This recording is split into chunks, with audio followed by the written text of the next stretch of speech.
All right, hello everyone. Can you guys see my screen? We can. Awesome. Thank you. Well, thank you so much for joining today. We have so many people on the call. That's so exciting to see. My name is Kristen Stubbs. With the IIDA Ohio Kentucky chapter. So we've invited members of IIDA, ASID Ohio North, and ASID Ohio South and Kentucky for our second advocacy town hall for the year. We're excited to have this again, and we also have members from the national consortium joining us today, which they will introduce themselves. So welcome if this is your first town hall, and welcome back if you have joined us before. So we wanted to have this meeting to educate both and inform both of our memberships on interior design legislation and recent national momentum on what's happening in Ohio. And we are going to record this meeting if that's okay with everybody, which I think we already are recording, so perfect. Thank you, Sammy. So let us know. So we will go ahead and get started.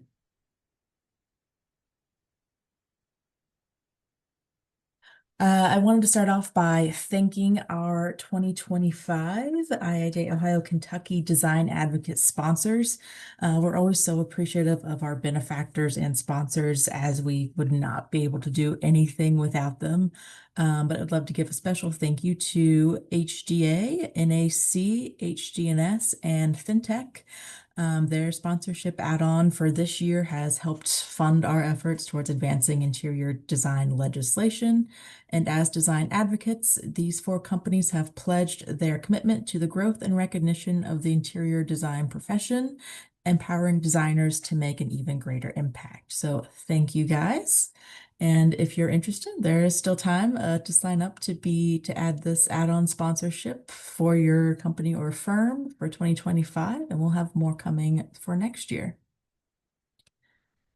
So this is a CEU event. There'll be an email at the end of the presentation where you can send your email to if you have not already submitted your IDCEC number at the registration. But these are learning objectives for today. You'll be meeting chapter leadership from IIJ Ohio, Kentucky, both ASID Ohio chapters, along with members of the National Consortium. We'll be discussing growing momentum of interior design legislation nationwide. We'll be understanding resources that have been developed by various organizations in support of interior design legislation, and understand types of it. And we'll also discuss benefits of reasonable regulation for the profession of interior design in Ohio.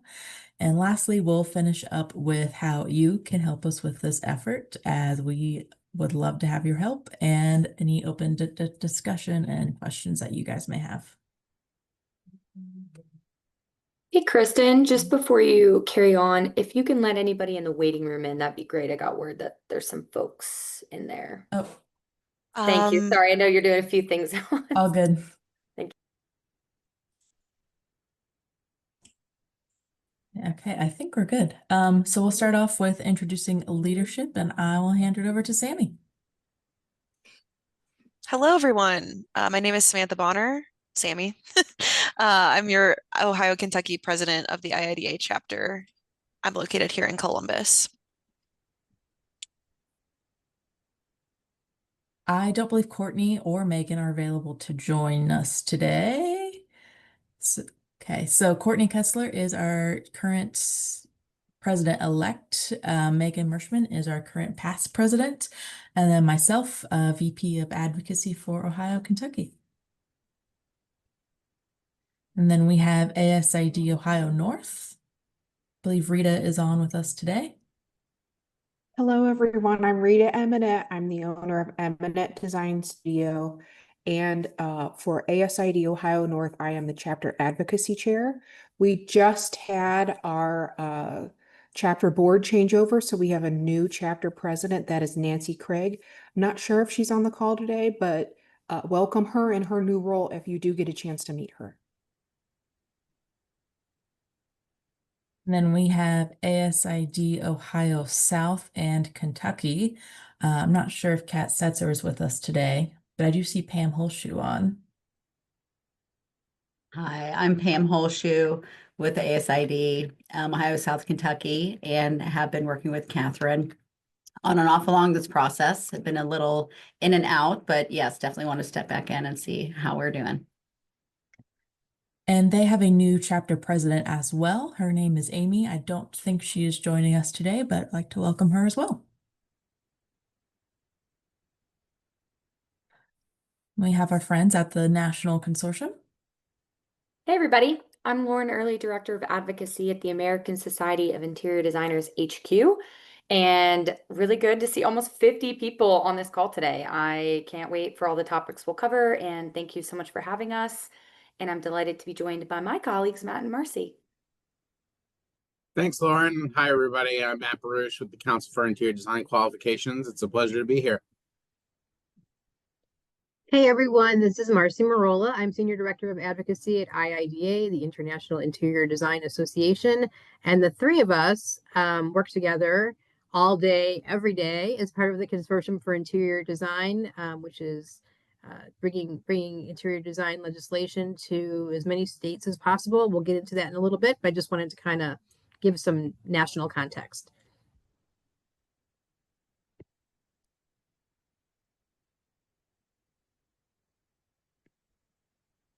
So right. I'll take some. Oh, go ahead, Lauren. Yeah, I think this is me. If I'm tracking properly, I'm sure it's been a long week for everybody, including myself.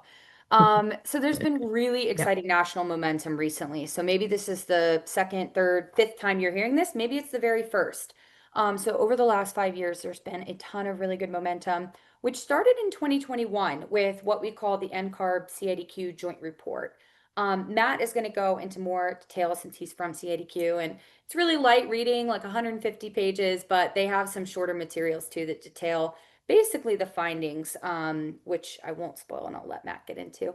But then we've seen some legislative momentum over the last several years as well, including North Carolina, Iowa, Wisconsin, Illinois. Yeah, thank you. Sorry. No worries at all. And that was all sort of compounded by a couple of these other national shifts, which included the sunset of blanket opposition from both the American Institute of Architects and NCARB, which of course is the credentialing body for the architects and is CIDQ's counterpart in the credentialing space. So this removal of blanket opposition from both of those similarly situated groups to us really helped us be able to work closer with the state components of AIA. And in some instances, we've reached support or non-opposition and been able to work out the language in a more granular way with those state components now that the opposition in the blanket opposition's been removed. And then, very excitingly, in 2023, we, ASID, IIDA, and CIDQ, formalized what was a longstanding partnership by forming the Consortium for Interior Design, which is a national group focused on collaborative advocacy. And it can be adopted by, and has been in Ohio, or is close to being officially, the states so that they can work under our guidance and with our support. And we make joint decisions and we offer guidance on sort of what's happening nationally. And of course, there's like some branding and some things that help with stakeholder outreach to ensure that everyone is clear that we're all working together in this space toward a reasonable regulation of the interior design profession, all focused on occupant health, safety, public health, safety, welfare, as it relates to interior design legislation and regulation.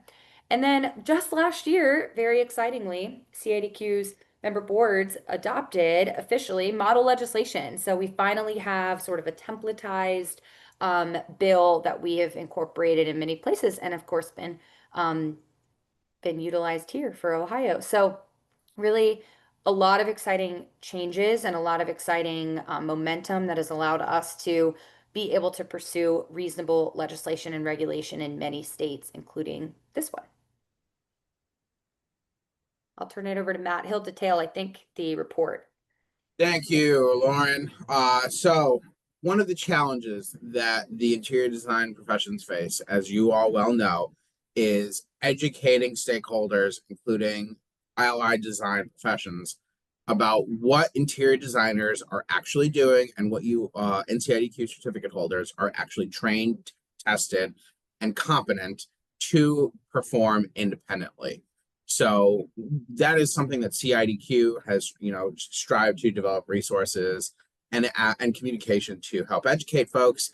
And the architecture community, and specifically NCARB, sees a value in helping to educate their license holders or their certificate holders as well. So in 2021, we endeavored to work with NCARB to develop a joint comparative report on our exam objectives and practice analyses. So practice analysis is a psychometric exercise that is surveys the profession and helps you determine what competencies are necessary in order to perform a profession, to do the job, to what job tasks are required in order to carry out that profession. And so what we did was we took the competencies of an interior designer, the competencies of an architect. We took the things that each profession is tested on through each of our exam sections, 3 for the NCIDQ, I think it's 7 for the ARE, and we essentially compared them, compared and contrasted to find areas of similarity and dissimilarity between the professions of architecture and interior design. And I'm sure you won't be surprised to find that the findings were that there is a great deal of similarity between the competencies of an interior designer and an architect. However, there was enough dissimilarity that one of the conclusive findings was that interior design and architecture are unique and distinct disciplines that both have a role in protecting health, safety, and welfare. So this resource has been something that has been helpful for us, both at the national and the state level, to help educate those in the architecture community about what interior designers are actually doing, and more importantly, the scope of practice that we are trying to regulate at the state level. So again, there is a full report that is several hundred pages long. There's also a key findings document, and that can all be found on our website. And you can go to the next page.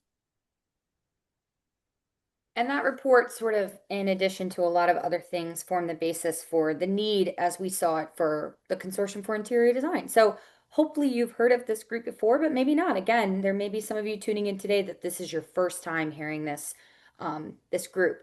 And just to confirm, as I noted earlier, ASID and IIDA had long worked together, but CIDQ came to the table and was like, look, we've really got to focus on public health, safety, welfare. And the 3 organizations a couple of years ago now teamed up officially and offer joint funding, joint decision-making, national guidance, and the states can adopt this this group, the naming and the branding, and be unified and show not just legislators, but members and stakeholders and AIA state components and all the other folks that we work with that we are unified and that we are moving as one.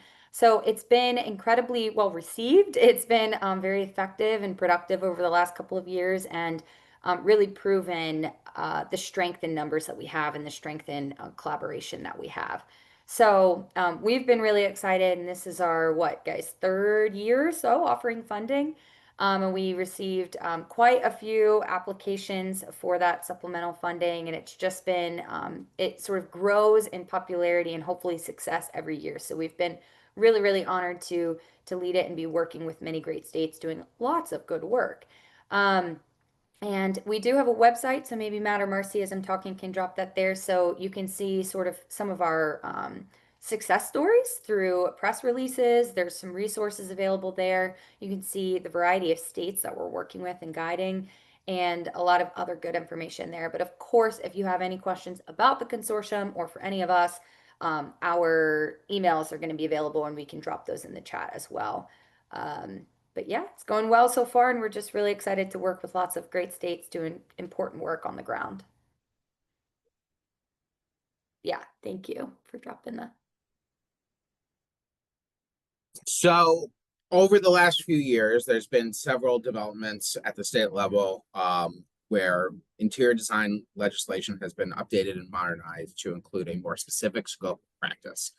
And with those developments, CIDQ saw a need to update our existing model law, which I kind of dug out of the archives from 2010, and to take a look at what's been done now, to take a look at this joint report, and to provide a base template for states that are considering reasonable regulation of the interior design profession. So that is a resource that was approved by our CIDQ Assembly of Delegates last year, about this time, or almost a year ago soon. So that is available on our website. It is available to both regulated and unregulated jurisdictions alike looking to adopt or update existing statute.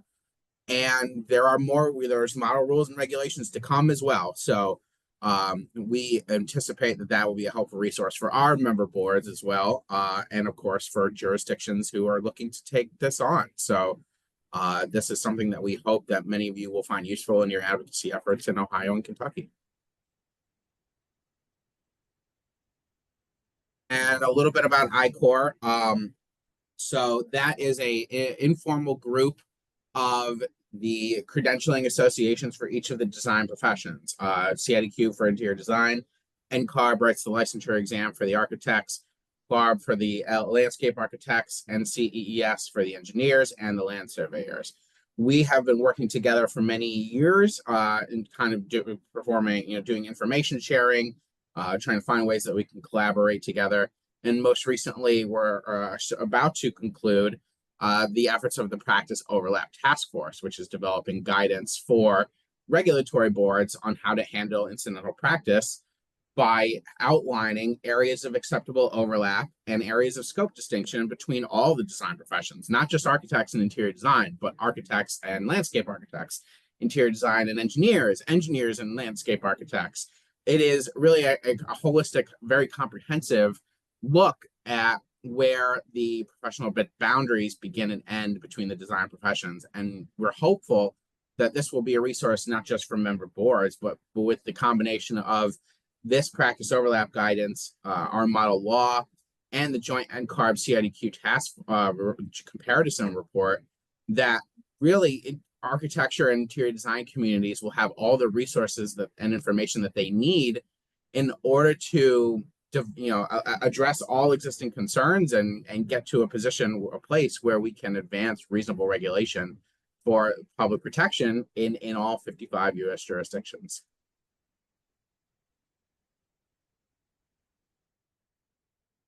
Thanks, Matt and Lauren. So obviously there's been a lot of activity at the national level, both for the profession and outside the profession in the allied professions, as Matt was just talking about with I-Corps. So I think the message here is that really we're all stronger together, whether we're talking about the larger built environment or interior design itself. So I just wanted to share a snapshot here of what interior design legislation looks like in the United States right now. There are currently 29 states plus Washington, D.C. and Puerto Rico, which we refer to as jurisdictions. So there's 31 jurisdictions on the map with some level of legislation. Many of that has happened in the recent years as part of the change, sort of as a domino effect of some of the changes to the landscape that Matt and Lauren have just been talking about. So if you're looking at this map, this rainbow of a map, you may be asking yourself, why do we have so many colors? Isn't it either that you either have legislation or you don't? Well, of course, it's not that simple, right?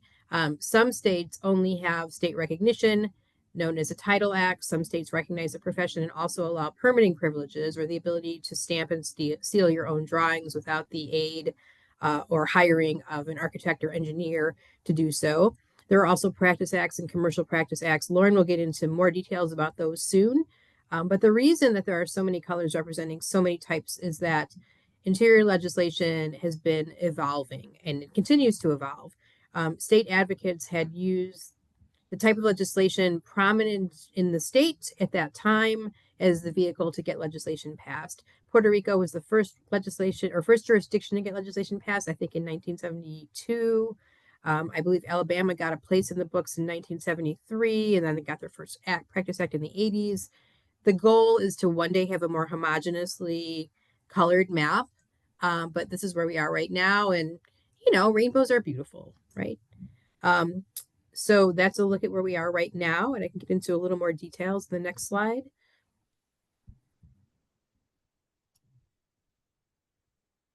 Okay, so Matt and Lauren were talking about some of the benchmarks happening in the national level, and there was also activity at the state level that kind of um, was equally exciting. Lauren briefly mentioned North Carolina. They had been working towards legislation with a particular piece of legislation for about 6 years, with to no avail. They kept getting opposition from outside sources. Finally, they were able to get a meeting with American Institute of Architects, AIA, sit down and really have a collaborative discussion about what the bill would do or not do. And ultimately, they worked out collaborative bill language. And that year, the bill passed. For other states who had been on this similar treadmill of having legislation that was continually opposed, trying and trying year after year, this victory in North Carolina really signaled progress. And then Iowa and Illinois and Wisconsin borrowed that language, the successful language that was approved by AIA, or one component of AIA at least, and they tweaked it a little bit to fit their state and entered new legislation. So in and all of these tweaks and polishes and this North Carolina basis is what actually created the basis of the CIDQ's model language. So there is an interrelationship there. So 2022, Illinois finally they had Title Act in place, but now they got permitting privileges. Wisconsin passed their legislation. Iowa passed in 2023.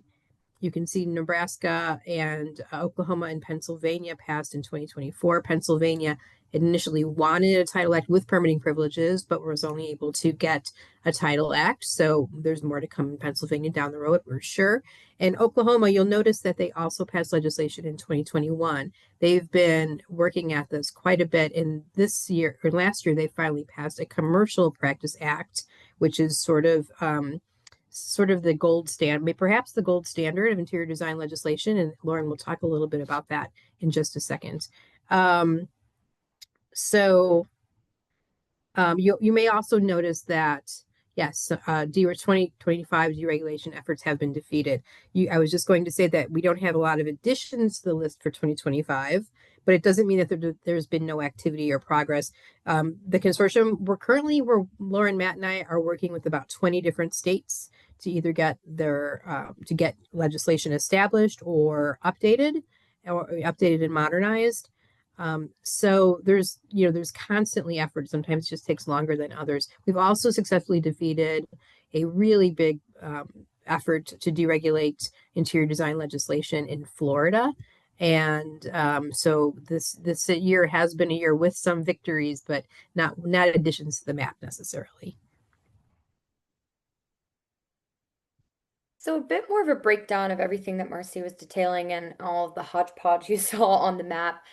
This is available for you here, and we won't. I won't hopefully belabor these points too much because I want to make sure we get into very exciting updates on the front of Ohio. But these are the main classifications of legislation. So these frameworks, if you will.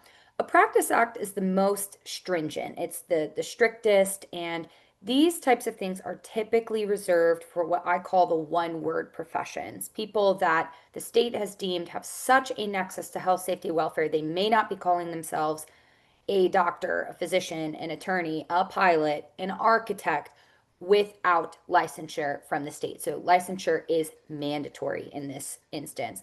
There are very few of these in existence for interior design for a slew of reasons, including like a case that basically said it was an infringement of First Amendment freedom of speech to restrict interior design title and interior designers calling themselves that. So this is a really, really rare type of legislation used for our profession anyway. But that's it's a very black and white. Licensure is mandatory. You may not call yourself or practice XYZ without holding state licensure. Now, a Commercial Practice Act is somewhat a rung of stringency below that, right? So this is in place and what appears to be sort of the modern trend for interior design. This basically requires registration if you're practicing in a specified scope. So what does that mean? It's going to be public or code regulated spaces in which you're affecting public health, safety, welfare, occupant health, safety, welfare.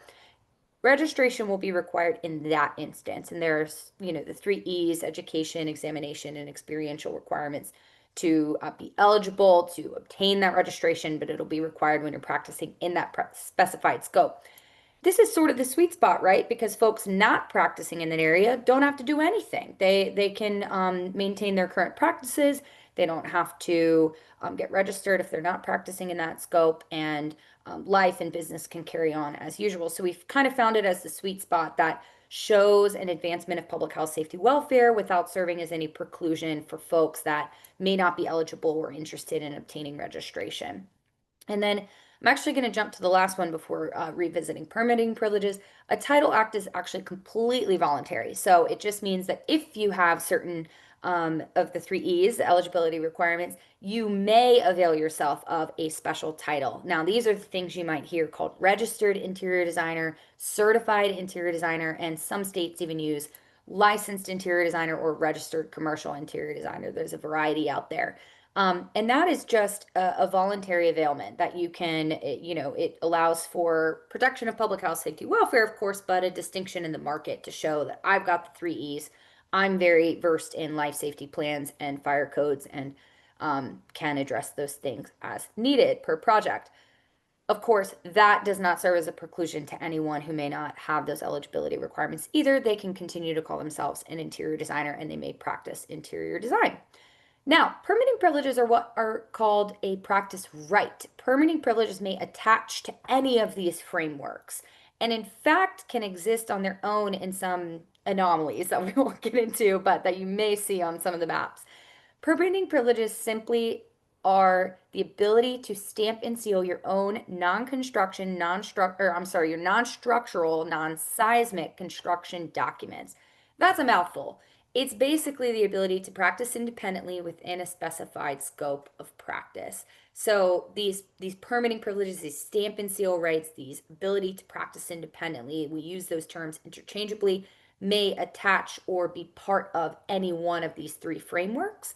And the reason I say they can exist on their own at times is because sometimes the architectural statutes have such a carve out that certain projects of very small scope and of almost no impact on public health, safety, welfare are going to have exemptions that may allow people to practice in some regard. And that goes for interior designers and beyond, right? Builders, maybe some of you are familiar with this.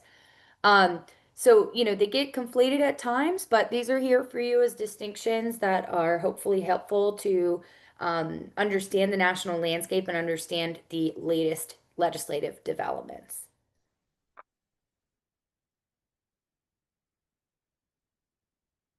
Perfect. Thank you, Lauren, Matt, and Marcy for the national overview. We're going to do some specific information about Ohio for the rest of our presentation. So this is a fun, not so fun fact. Interior design is the only design profession in the built environment that is not tested and regulated in the state of Ohio. In our next slide, we'll go through all of the licensed occupations in the state of Ohio. So anything that is bolded here are occupations that join us in the built environment. Many of you probably work with someone in these occupations on a daily basis. So you'll see things like architect, electrical contractor, fire safety inspector, and so on.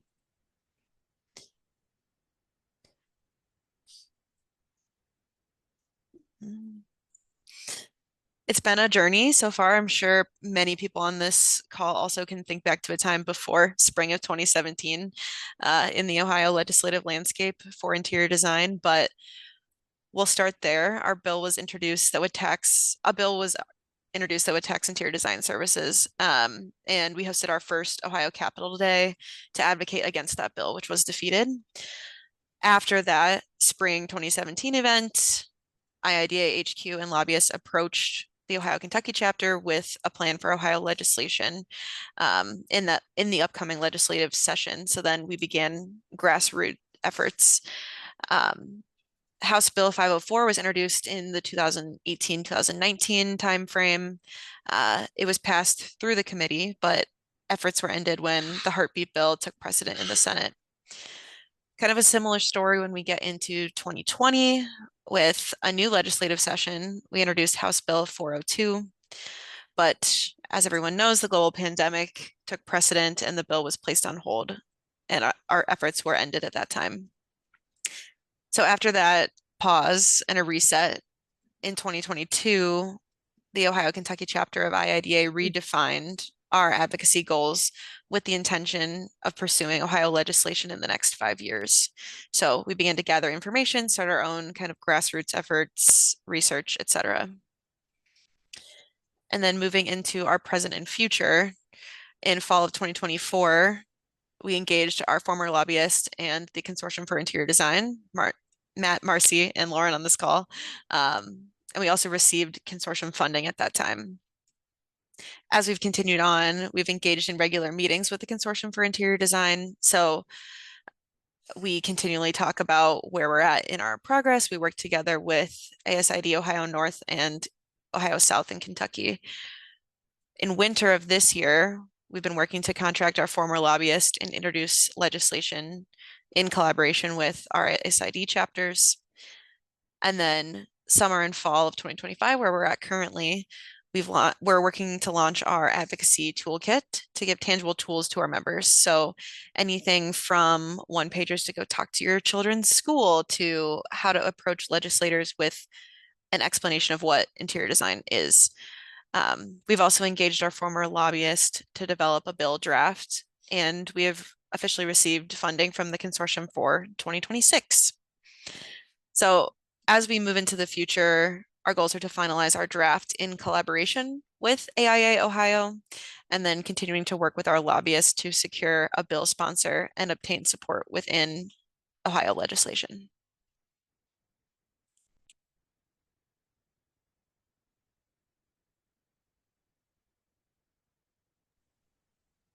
So let's talk about health, safety, and welfare is one of the biggest discussion points of why we're doing what we're doing. So much of what designers do not just affects small groups of people, we affect the interior of every building that everybody is in.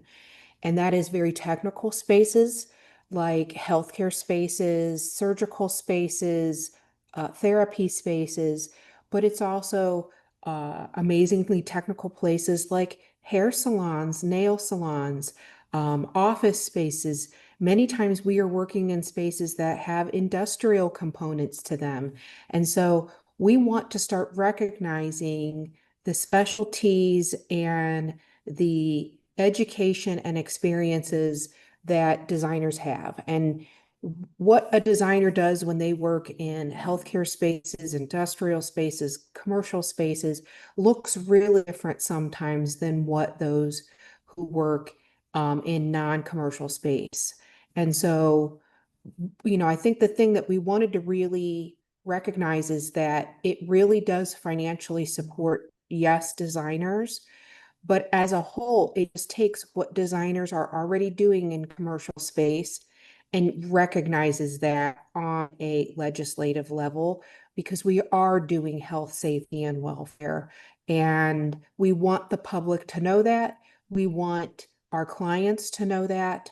But also internally within our own offices, within our own firms, within our own careers, we want to start being treated as equals. When you have a table that is an architect, a landscape architect, engineers, we deserve an equal place at the table. And that means equal opportunities for our careers, equal opportunity to ask for raises and promotions.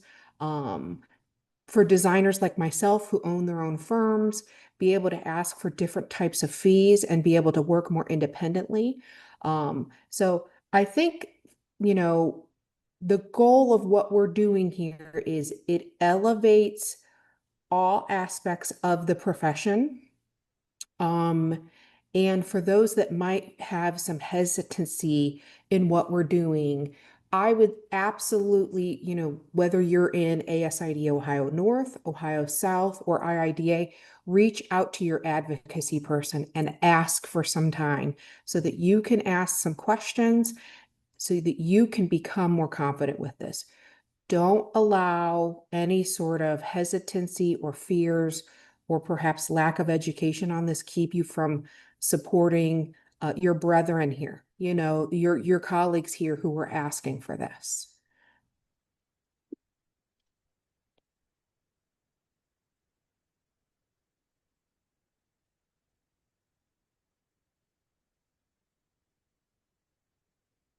So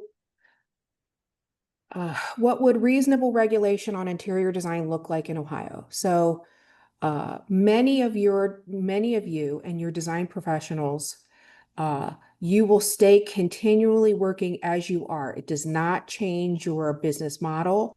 It does not change any sort of regulations that you already have set up for your businesses. What it does is it takes those of us who work in certain arenas and elevates us. No one is going to be required to register with the state of Ohio. If we can get this to pass, it will be a choice for you. The one thing, and I think Matt's always been so great when he talks to us about this, are the 3 E's, which are: what is your education? What are your professional experiences? And what examinations have you had? And those 3 E's lead you to, are you eligible in these areas?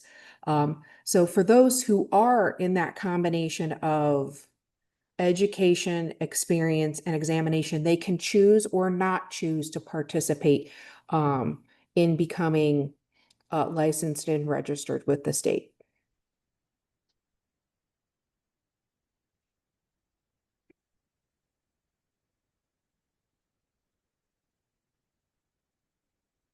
So what could reasonable regulation of interior design look like in Ohio? So like Rita said, if design professionals can still practice as they currently do, what could possibly change? So what's listed here are all ideals that we would be looking to pass, and some of this may change at any time.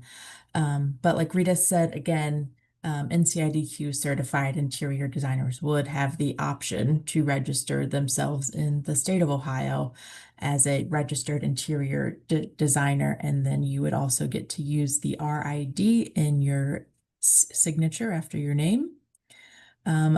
What this could also look like, we would like to introduce an amendment to the Ohio Revised Code that would add registered interior designers to be defined as design professionals. And title holders are provided the capability for independent practice to their full extent. Registered interior designers would then count towards the 50% ownership requirement to be considered an architecture firm in Ohio, which goes back to creating an amendment to the Ohio Revised Code. And again, these are all ideal items that we would look to pass and again could possibly change in the future. So it's important to recognize that this is going to be a long journey for us, as Marcy alluded to earlier in the presentation today. This process could easily take a couple of years, and we plan to keep all 3 memberships involved and engaged as much as possible throughout this process. So how can you get involved? We have a series of QR codes here. Our first one is the Design Advocate Sponsorship, which are what was listed on that first slide. And we, like I mentioned earlier as well, we will have more sponsorship opportunities coming for 2026 with some other perks that we're excited to share. We also have our advocacy merch store, which I will share a quick preview to. You're more than welcome to scan the QR code to take you to it. But if you go to our chapter website and go to the advocacy tab and go to the merch shop, you'll see we've updated the shop with some of our new swag items for advocacy efforts. We have the new tumbler, some new shirt designs in all types of shirts, anything you would like, with some different colors. And we, of course, still have our other items that we've had in our store for the past year or so. So any of those, you can purchase those. They can be shipped directly to you, and any profits from that will go directly to our advocacy fund. And otherwise, we have the code for Inside EQ certificate renewal. We currently have 476 active certificate holders in Ohio, but we also have 481 inactive certificate holders in Ohio. So we would very much like to get those inactive numbers down, which will help us for our legislative efforts. So if you think you might be inactive, feel free to scan that QR code. And if you would like some help with that, feel free to reach out to any one of us. I think Sammy put some contacts in the chat as well.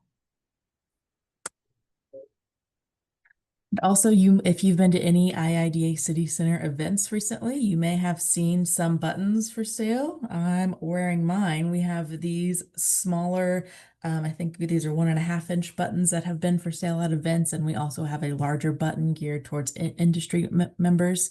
Our city centers are currently in a fundraising race throughout the chapter. So anytime if you see one of those, feel free to purchase one. We would greatly appreciate it.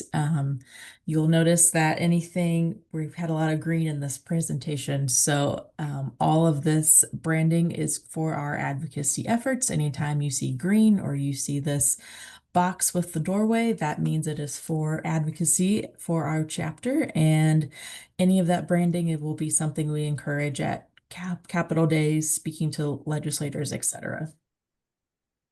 So I also have a QR code here to be a part of our legislation subcommittee. This is something new we're introducing through IIDA.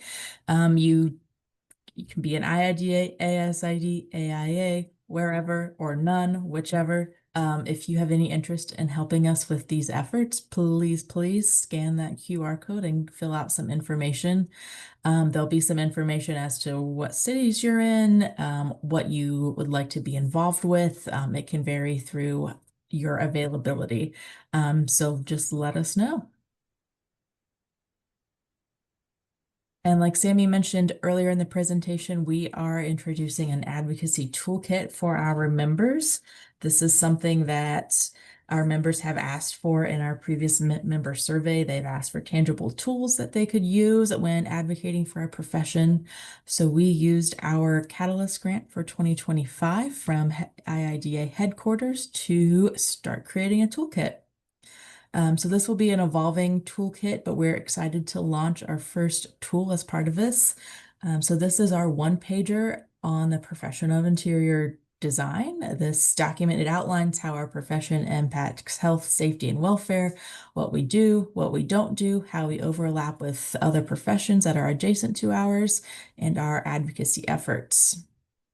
So we're so excited to share this with you. Our advocacy and outreach committees have been working on these throughout this year. So this one pager will be a part of a series of one pagers that we will be launching. See lots of reactions in the chat. Thank you. So we'll be releasing other one pagers. We have one geared towards legislators that we'll be releasing, and then we also have more geared towards students of various age ranges that you can use for K through 6, 6 through 12, and then a college prep one pager to help students out as well. So this document that I'm sharing now will be sent out to everyone on this call, and it'll eventually be available to download from our website.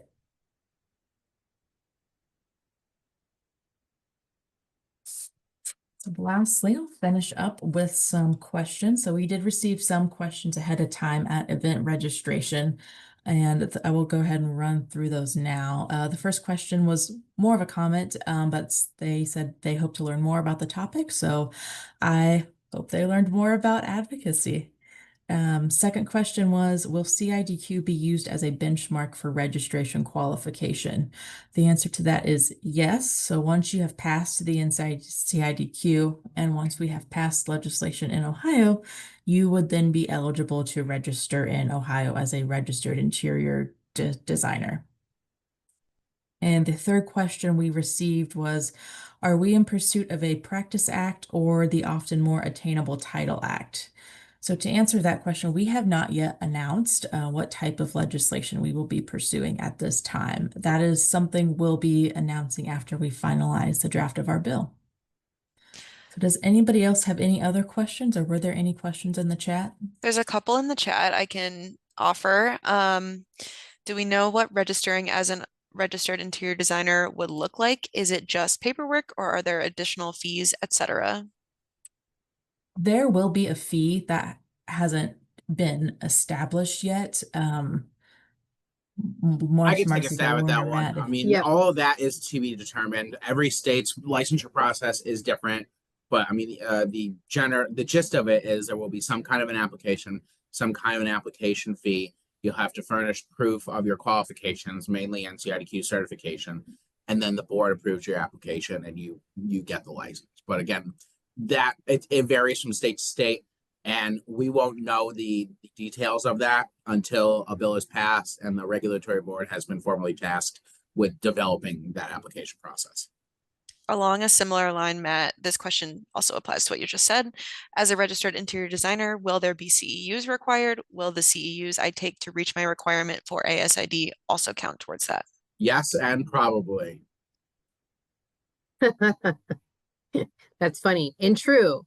Yeah, and so both registration fees and typically the number of CEUs that happens after the bill passes in the stage called, rules and regulations, where where the regulatory board takes the bill language and basically operationalizes it. And so it's like that interim spot where it goes from legislative jargon to what it means for you. So we won't know the answers to that until we're in the rules and regs period. Another comment it's not phrased as a question, but I will phrase it as such. There are states that offer reciprocity, such as Kentucky CID against New York certification. Would there be something similar in Ohio in theory? Yeah, most states have a reciprocity or some kind of a comity arrangement. So there, and I imagine that exists for the other design professions in Ohio as well. So there will be some mechanism wherein if you are licensed or registered in another jurisdiction, you will most likely qualify and be able to and be eligible for licensure or registration in Ohio. One more, if passed and registered, do you anticipate designers needing to get permits or register with the city of the project they are working on, just like an electrician has to pull a permit? I mean, I ability, think that. Oh, go ahead. Yeah. Well, that's sort of encompassed in the permitting privileges. If they want to stamp and seal and submit for permits on projects that are fully within their scope, they'll have that ability to do so. They are not required to submit for said permits. And if it's anything beyond the specified non-structural, non-seismic interior construction scope, they'll need to kind of continue as they are right now, which may require an architect or an engineer. It's just that ability for that lane of projects that is fully within an interior, qualified interior designer scope that they'll be able to submit for permits should they so choose. And that'll be municipality based, city, county, township, what have you. Their building code department will review those plans. And it also might depend, like if you're working solely, yes, you're going to have to do more. But if you're working on a team, it might be someone else in the team that's working with the city to pull those municipal permits to work versus the stamping and sealing.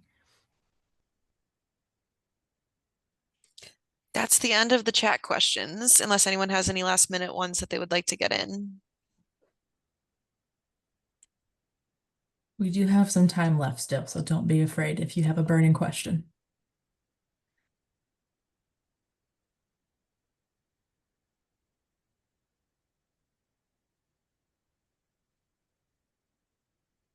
Perhaps, Kristen, we could put up like I think we have a slide on it with like email addresses and stuff. If people want to reach out after, I can drop, not Yeah. Marcy, I can drop ours in the chat, just if folks have. Yeah, so I have my email listed here. Feel free to email me your IDCEC number so I can make sure you get credit for attending today. And I also included included another QR code. In case you don't know your IDCEC number, feel free to scan that and look it up.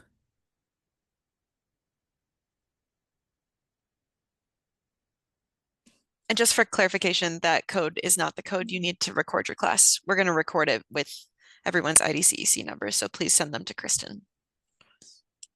Thank you, Sammy.